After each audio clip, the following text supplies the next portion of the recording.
The fundamentals of approaching women. इस दुनिया में अगर किसी मर्द के लिए कोई काम सबसे आसान हो सकता है ना, तो वो है लड़कियों से बात करना। ट्रस्ट मी, पढ़ाई करना, एग्ज़ाम्स देना, जॉब ढूंढना या पैसे कमाना, ये सब उससे कई गुना ज़्यादा मुश्किल है। पर फिर भी सोसाइटी ने इस सिंपल से चीज़ का इतना बड़ा हवा बना रखा है जैसे इसमें तुम्हें कोई माउंट एवरेस्ट चढ़ना हो। एक बार के लिए सोचो कि तुम एक 5 फीट की लड़की से बात करने में डर रहे हो, जबकि तुम्हारे पूर्वजों ने कितनी लड़ाइयाँ लड़ी होंगी, कितने साम्राज्य खड़े किए होंगे, और तुम हो कि एक कॉन्वर्सेशन से हिल जाते हो। तो देखो भाई, प्रॉब्लम लड़कियों में नहीं है, तुम्हारे माइंडसेट में है। लेकिन आज जो मैं तुम्हें सिंपल तरीके बताने वाला हूँ, अगर तुम इसको अपनी लाइफ में पुट डाउन करोगे और इसको बार बार प्रैक्टिस करोगे तो तुम एक काफ़ी कॉन्फिडेंट इंसान बन जाओगे। पॉइंट नंबर 1, अप्रोच करते वक्त या करने से पहले क्या सोचना चाहिए। तो देखो, जब मैं खुद लड़कियों का अप्रोच नहीं कर पाता था तो तुम्हारी तरह यूट्यूब पे पूरा दिन वीडियो स्क्रॉल करता था और ढूंढता था इस टॉपिक से रिलेटेड वीडियोस। तो एक एडवाइस जो मेरे को हर वीडियो में कॉमन मिलती थी ना, वो ये थी कि अप्रोच करते समय अपने दिमाग को ब्लैंक रखो, कुछ सोचने की ज़रूरत ही नहीं है, कुछ फील करने की ज़रूरत ही नहीं है। लेकिन एक सच बात बताऊँ, ये एडवाइस एकदम फेक है। तुम किसी लड़की को पहली बार अपनी लाइफ में अप्रोच कर रहे हो और एक्सपेक्ट कर रहे हो कि एंग्जाइटी ही फील नहीं होगी, तो ये तो पॉसिबल ही नहीं है। और एक चीज़ बता देता हूँ जो तुम्हें लोग नहीं बताते, वो ये है कि ये डर लगना, घबराहट होना, पसीने छूटना, ये सब एक्सपीरियंस लोगों को भी होता है जो ये चीज़ें पहले से करते आ रहे हैं। फ़र्क सिर्फ इतना होता है कि वो लोग उस डर को एक्शन के साथ बीट करना सीख जाते हैं। तो आगे से जब भी अप्रोच करने जाओ और तुम्हारा दिल तेज़ से धड़क रहा हो तो उसे धड़कने दो, गांड फट रही हो तो फटने दो। इट मीन्स कि तुम कुछ ऐसा कर रहे हो जो मुश्किल है, अपने कंफर्ट जोन से बाहर निकल के कर रहे हो, और वो तुमको पक्का ग्रो करने में हेल्प करेगा। और एक चीज़ हमेशा याद रखना कि बुरे थॉट्स तब तक ही आते हैं जब तक तुम उनसे दूर भागने की कोशिश करो, उनको इग्नोर करने की कोशिश करो। एक बार अगर तुम उनको ओवरकम करने की कोशिश करोगे और उनके अगेंस्ट में एक्शन लोगे तो सब सेटल हो जाता है। Point number 2, body language. अब देखो, ये बॉडी लैंग्वेज नाम का टॉपिक इतना बड़ा है कि तुमको इसके ऊपर हज़ारों लाखों वीडियोस मिल जाएंगी, लेकिन मैं सिर्फ 3 चीज़ों के बारे में बात करूँगा जो कि मुझे लगता है कि इम्पॉर्टेंट है, और मैं भी इन्हीं 3 चीज़ों को फॉलो करता हूँ और मेरे लिए तो हमेशा वर्क करती है। पहली चीज़, अगर तुम किसी से एक जगह खड़े होकर बात कर रहे हो, तुम स्टेशनरी हो, तो सीधे खड़े रहो और अपने दोनों हाथों को अपने वेस्ट के ऊपर रखो, अपने कमर के ऊपर। ये एक कॉन्फिडेंट पोस्चर माना जाता है और इसे सिर्फ अप्रोच करते टाइम ही नहीं, तुम हर जगह यूज़ कर सकते हो। किसी पार्टी में खड़े हो, कहीं स्ट्रीट वगैरह पे दोस्तों से बात कर रहे हो, हर जगह। दूसरी चीज़, अपने हाथों का इस्तेमाल करना। पता नहीं कोई भी इसके बारे में क्यों नहीं बात करता है, मैंने तो एटलीस्ट किसी को इस बारे में बात करते हुए नहीं देखा है कि कॉन्वर्सेशन में अपने हाथों का इस्तेमाल करो, उनको नेचुरली जितना हो सकता है इन्वॉल्व करो, एक्सप्रेसिव बनो अपने हाथों के साथ। इससे तुम ओपन और कॉन्फिडेंट दिखते हो सामने वाले इंसान को, और उसको भी अच्छा फील होता है कि ये इंसान काफ़ी ज़्यादा एक्सप्रेसिव है। तीसरी चीज़ और सबसे इम्पॉर्टेंट, आई कांटेक्ट। अब देखो, ये चीज़ है तो बहुत पावरफुल, लेकिन मैं जानता हूँ कि सबसे मुश्किल भी यही लगती है, स्पेशली स्टार्टिंग में। इसलिए एक सिंपल सा तरीका बताता हूँ। जब भी तुम किसी से बात कर रहे हो तो कुछ सेकंड्स के लिए उनकी आंखों में देखो और फिर कैजुअली कहीं और देखने लग जाओ। फिर थोड़ी देर बाद वापस से उनकी आंखों में देखो 2-3 सेकंड के लिए और फिर कहीं और देखने लग जाओ। ठीक है? तो इसी को तुम बार बार प्रैक्टिस करोगे तो तुम एकदम ही कॉन्फिडेंट बन जाओगे आई कांटेक्ट के मामले में, और तुमको डर लगना बंद हो जाएगा। मैं खुद का एग्जांपल दूँ तो जब मैंने स्टार्टिंग में ये चीज़ को प्रैक्टिस करना शुरू किया था तो मैं भी ऑकवर्ड फील करता था, लेकिन अब मैं ऑटोमेटिकली आई कांटेक्ट बना लेता हूँ किसी के भी साथ, और मुझे सोचने की ज़रूरत नहीं पड़ती, ये सब सबकॉन्शियसली हो जाता है। पॉइंट नंबर 3, अप्रोच तो कर दिया, लेकिन अब आगे बात क्या करनी है। अब देखो, यहाँ पे हम 2 सिचुएशंस लेंगे। पहली, तुमने एक रैंडम लड़की को अप्रोच किया है जिसके बारे में तुम कुछ नहीं जानते, एंड दूसरी जहाँ पे तुम उसके बारे में थोड़ा बहुत जानते हो या पहले उससे मिल चुके हो। मैं दोनों सिचुएशंस को एक एक करके समझाऊंगा और अपने रियल लाइफ एग्जांपल्स भी दूंगा। Situation 1, random stranger. अब देखो, इस सिचुएशन में जहाँ तुम एक कम्प्लीटली अननोन लड़की को अप्रोच कर रहे हो, तो यहाँ पे सबसे पहली गलती तो तुम ये कर सकते हो कि तुम सीधे जाके उसे कुछ ऐसा बोल दो कि यू आर रियली प्रिटी या यू आर वेरी ब्यूटीफुल। तो देखो, ये लाइनें सुन के लड़कियाँ बोर हो चुकी हैं। ये बहुत ही क्लीशे, बहुत ही बेसिक लाइन है, इसमें कोई स्पार्क भी नहीं है।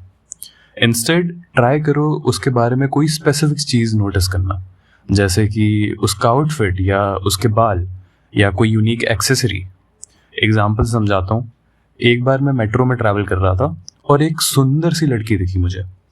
उसके बैग पे एक स्पाइडरमैन का लोगो भी था और एक छोटा सा स्पाइडरमैन का कीचेन भी लटक रहा था।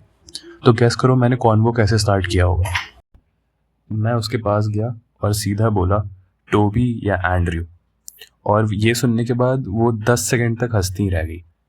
तो उसके हंसने से मुझे ये तो समझ आ गया था कि मेरा क्वेश्चन वर्क कर चुका है और हम दोनों सेम वाइब पे हैं। फिर उसने जवाब दिया और हम अगले 10-15 मिनट तक स्पाइडरमैन पे ही बात करते रह गए। मेरा स्टेशन काफ़ी करीब था, इसलिए मैंने बातों बातों में ही उससे उसका इंस्टाग्राम लिया और स्टेशन आती वहाँ से निकल गया। तो देखो, मैंने कोई भी घिसी पिटी लाइन नहीं मारी या फ्री में उसे कोई कॉम्प्लीमेंट नहीं दिया। तो मैं यही दिखाना चाह रहा हूँ कि इतना आसान हो सकता है अगर तुम जेन्युइनली कोई चीज़ नोटिस करो किसी के बारे में और उसके ऊपर से उनके साथ बात करने की कोशिश करो। सिचुएशन 2, जहाँ तुम्हें थोड़ा बहुत पता है। अब ये सिचुएशन थोड़ी इजी है क्योंकि तुम ऑलरेडी उस लड़की के बारे में कुछ जानते हो। यहाँ तुम्हारे पास टाइम होता है कॉन्वर्सेशन सोचने का, प्लानिंग करने का और फिर कॉन्फिडेंस के साथ अप्रोच करने का। एक एग्जांपल देता हूँ। मैं एक कोचिंग क्लास में पढ़ता था और एक दूसरे बैच की लड़की मुझे पसंद थी। मैं उसका नाम भी नहीं जानता था, बस उसकी बैच और उसकी क्लास का आइडिया था। तो मैंने अपने दिमाग के अंदर ही एक कॉन्वर्सेशन का टॉपिक सोचा। छुट्टी के टाइम उसके पास गया, अपने आप को इंट्रोड्यूस किया और उससे पूछा कि मेरा एक दोस्त है जो तुम्हारी बैच में एडमिशन लेना चाहता है, तो क्या तुम मुझे सजेस्ट कर पाओगी कि वो सही डिसीजन होगा या नहीं। लेकिन सच तो ये था कि मेरा ऐसा कोई दोस्त था ही नहीं। ये सब बिल्कुल झूठ था, लेकिन इसी चीज़ से कॉन्वर्सेशन बन गया।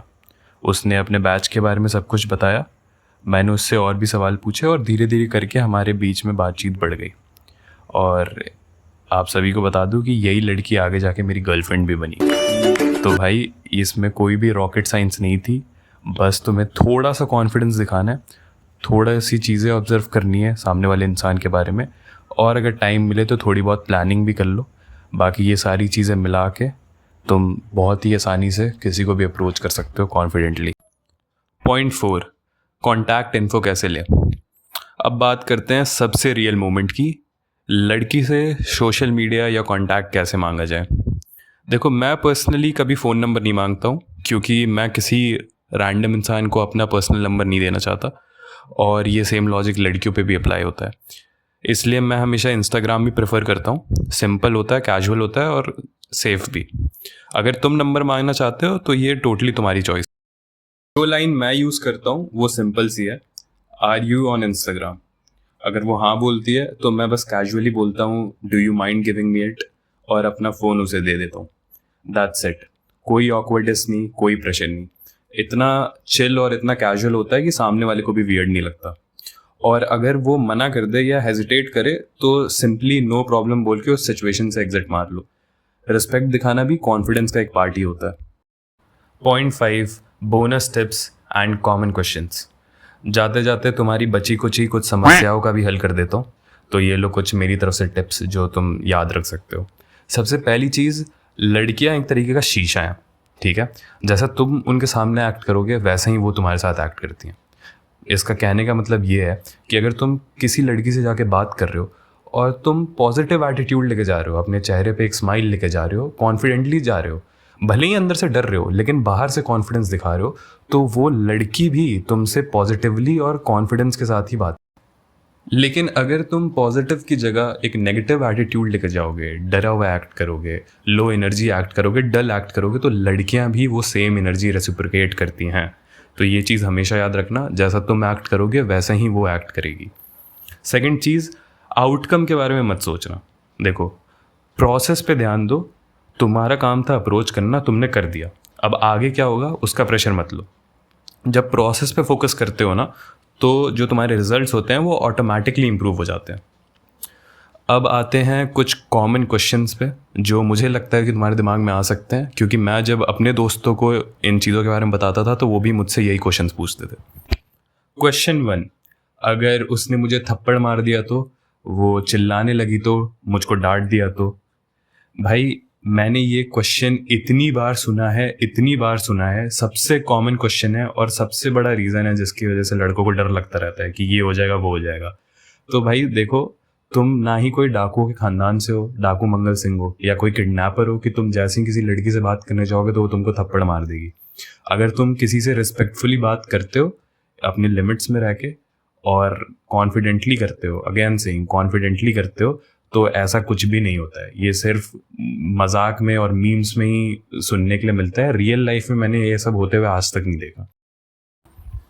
सेकंड क्वेश्चन, अगर उसने इंस्टा नहीं दिया तो, उसने मना कर दिया तो कर दिया, इससे क्या तुम्हारी दुनिया ख़त्म हो गई?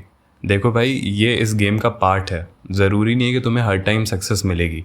अगर किसी लड़की ने तुमको मना कर दिया, नहीं दिया, तो बोलो इट्स ओके और आगे बढ़ो अपनी लाइफ में, मूव ऑन करो, ठीक है। ऐसे बहुत सारे मोमेंट्स आने वाले हैं जहाँ पे तुम जो चाहते थे वो नहीं होगा, लेकिन इसका मतलब ये नहीं कि तुम्हारी दुनिया ख़त्म हो गई, ठीक।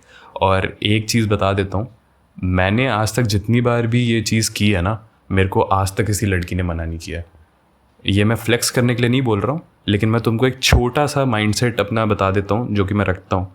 वो ये है कि मैं इस नेगेटिव चीज़ के बारे में सोचता ही नहीं हूँ कि मैं रिजेक्ट हो जाऊँगा तो क्या होगा। मैं सिंपली जाता हूँ, अप्रोच करता हूँ, बात करता हूँ और वापस आ जाता हूँ। मैं ये नेगेटिव चीज़ों के बारे में ना ही सोचता हूँ, ना ही मुझे सोचना पसंद है। थर्ड एंड लास्ट क्वेश्चन, बात भी हो गई, इंस्टा भी ले लिया, अब आगे क्या? अब आगे का ज्ञान मिलेगा आपको इस सीरीज़ की अगले वीडियो में। तब तक सावधान रहे, सतर्क रहे। जय हिंद, जय भारत, टाटा, बाय बाय।